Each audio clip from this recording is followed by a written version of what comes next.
राधे राधे महाराज जी। महाराज जी, जब कोई लड़का अपने विवाह के समय लड़की के पिता के सामने दहेज की इच्छा या मांग रखता है और लड़की के पिता इच्छा पूरी भी करते हैं, तो क्या ये उस लड़के पर लड़की के पिता का कर्ज चढ़ जाता है, या अगर कर्ज नहीं है, धर्म से रहित बात है।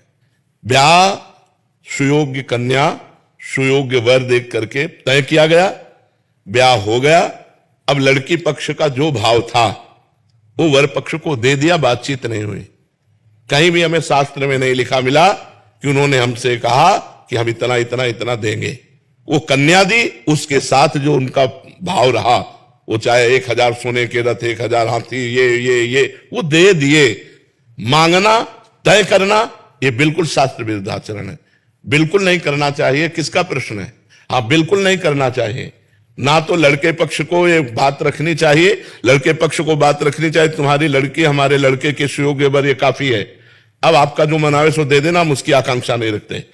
लड़की पक्ष को चाहिए कि जैसे पुत्रों को विभाजित संपत्ति किया, ऐसे कन्या का भी हिस्सा लगा करके उसके साथ दे देना चाहिए, बिना मांगे दे देना चाहिए। मांगना ये दहेज के अंतर्गत आता है। दहेज प्रथा ये हमारे संस्कारों को, हमारे धर्म को ये मिटिया मेट कर रही है।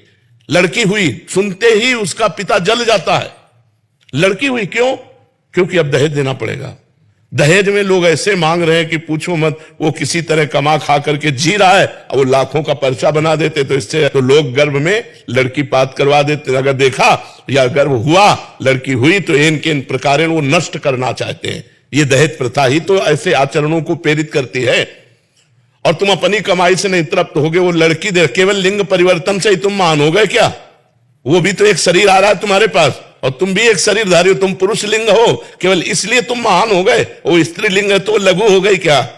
विचार करके देखो, तुम केवल पुरुष लिंग हो, बस इसी यही बात तो है। वो स्त्री लिंग है, केवल यही बात, वो तुम्हारे घर आ रही है।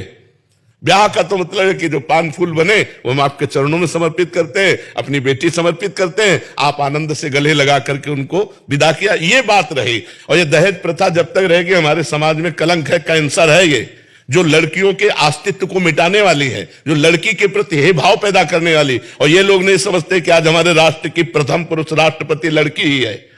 और आज बॉर्डर में सेना के साथ जोड़ पे जोड़ कंधा मिलाए लड़कियां खड़ी हैं। लड़कियां कोई साधारण समझते हो? दैवी शक्ति है। तो लड़कियों को क्या समझ रखा? केवल स्त्रीलिंग होने के कारण वो इतना घट गई कि तुम्हें रुपया भी दे और लड़की भी दे। सुशील, सज्जन, शांत, परम पवित्र परिवार, कोई लेने के लिए लड़की तैयार नहीं, तैयार है रुपया लेने के लिए।